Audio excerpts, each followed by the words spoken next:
Reading are currently blessed with a wealth of options in the deep-lying midfielder role, with both Charlie Savage and Michael Craig having gotten a decent amount of starts already this season. There's a debate to be had about who should be starting, but I'm going to argue in this video that we should actually be using them in different ways through doing some statistical and tactical analysis on the players.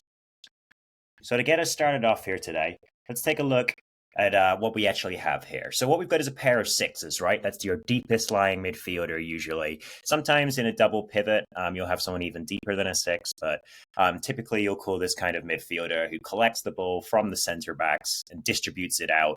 A six, they'll be passing through to an eight, who's more of a box-to-box. Your 10 is your more attacking midfielder.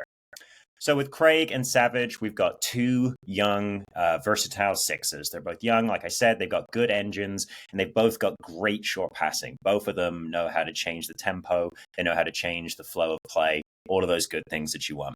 But for all of the ways that are similar, they're really playing in very different ways. And this boils down, you can boil this down in the stats, but you can also kind of see this when you're watching. Last night, Savage scored an excellent goal in the Bristol Street Motors Trophy to equalize the game, scored from outside of the box with a lovely curling shot over the goalkeeper.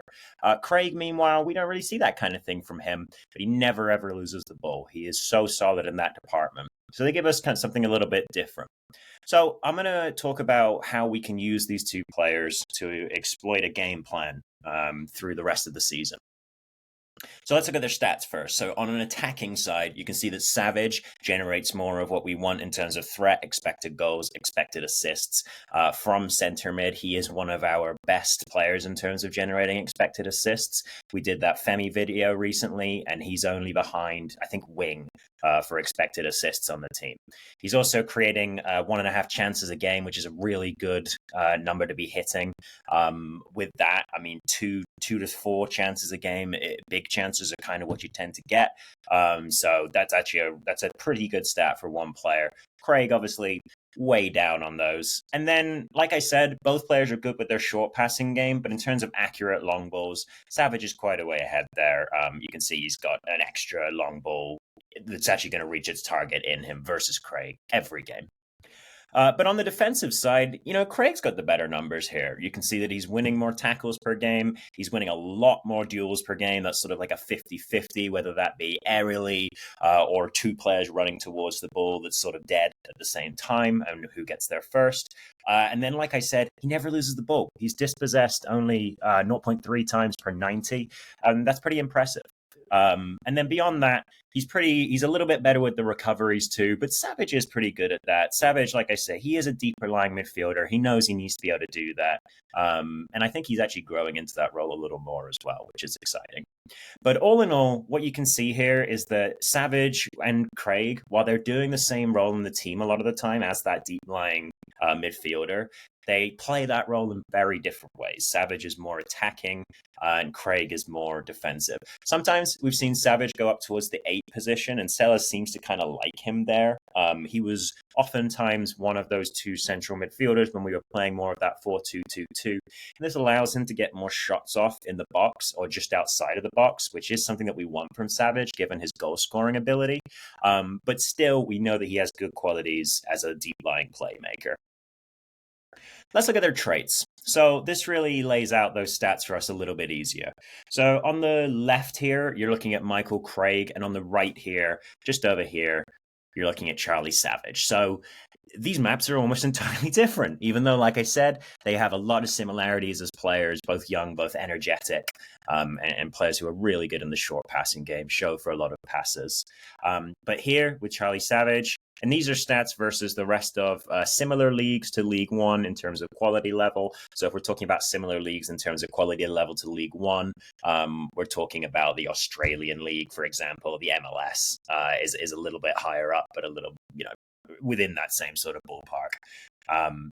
Here on Craig, though, you can see those defensive actions. He's not just good in the Reading team, he's good overall. He's in the top 10% of players in his sort of level in terms of making defensive actions. Obviously, these stats can, be calculated in kind of funny ways sometimes, but at least the very big differentiation between the things that the player is showing for on these trait charts shows you what a different kind of player they are. So let's talk about game plans. And I'm going to leave this going in the background here for a minute, and we'll get into it in just a minute. But we're playing two very different types of team in League One. There are some teams that are really League Two teams that have, ridden a good wave of momentum and are now trying to stay in League One. And there are teams that have fallen from the Championship or even the Premier League, and sort of they're trying to rebuild. They're bigger clubs and they're trying to get up there. So it's a really varied league. Whereas the Championship sort of saw us play against similar-ish levels of quality each week. League One's really seeing a very big differentiation between the teams like Bolton, Portsmouth, and the teams like Cheltenham and Carlisle, teams like that. So that kind of allows us to make different game plans. So for Savage, what I want him to do in our 4-1-4-1, which is the formation we're mostly playing, is to play as a playmaker. And so you can see in this movement here that even though it started as a 4-1-4-1, it allows us to get into a 4-3-3 very easily with Savage, allowing us to push, if we want to, a player like Makairu or Nibs up here, although Nibs I'd rather have him a little bit more central, and Aziz out on the right. It also means that when the players get brought all the way back, when the defensive players get pushed all the way back, Savage should have space to get himself to the edge of the box, where he's very good at taking shots. He's already scored 4 goals from outside of the box this term, so we know he can shoot well from there. So I would advise that this is the kind of play we want to use, the kind of game plan we want to use when we're playing teams like Carlisle, like Cheltenham. Sorry to dig on those guys. All respect to you. If we know that we're going to win the midfield battle with other players, and Lewis Wing is allowing us to win that battle more frequently at the moment, and Savage is really a great complementary player to make sure that we're creating chances against those teams and breaking down low blocks. But like I say, we also play against teams like Portsmouth, teams against like Bolton, who are going to score a lot more goals, and we've got Barnsley this weekend, who also score goals. So for this, I think that you can see in this 4-1-4-1 example, I see Craig's role sort of as dipping into an almost libero sort of thing. A libero is sort of a position that was very popular, and it's kind of gone away. It's where your center back will kind of step into midfield to kind of help with the build up a little bit higher up the field. John Stones is currently doing this for Man City and earning a lot of plaudits. So if you want to see how this is being done at the elite level, thoroughly recommend going and watching some videos on John Stones at the moment. But basically, you can see here, if we were playing a defensive team, we get this ability to drop Craig into the center of midfield, into the center of defense, or even out wide to let him sort of screen at the front of the box. But this gives us a larger sort of line in front of the goal, right? So we can block up those routes to goal, we can block up those shot attempts, and really just try and tighten things up, while also allowing us a nice big block of 4 here to make sure that we're actually making challenges on the ball, as well as defending our backline.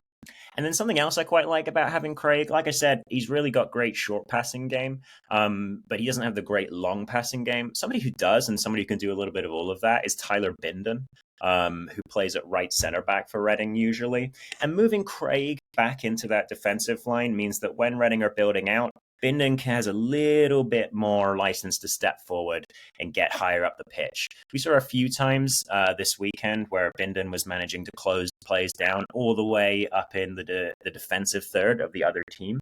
So we know that he can get forward when he has the license to. And I think that Michael Craig allows him to do that. And I do think that having non-specific or standard players coming forward to sort of like create plays is a way that you can really create some overloads. And it's a way that you can disrupt a team's defensive rhythm and try and create chances. So in summary, I think what I'd be looking for here is for Savage to play more as a playmaker, Craig to play as a libero. They are both sixers. They are both great deep line midfielders who offer us a lot of talent. And I think that what we need to be doing as a team is kind of setting up our game plan to get the most out of one of those each game. And like I say, in League One, we get opportunities to do that. So this is how I'd like our center mid rotation to work. But what do you think? Would you rather see Savage all of the time? Would you rather see Craig all of the time? Interested in all of your opinions? Let us know at the Tilehurst end, and I'll see you next time.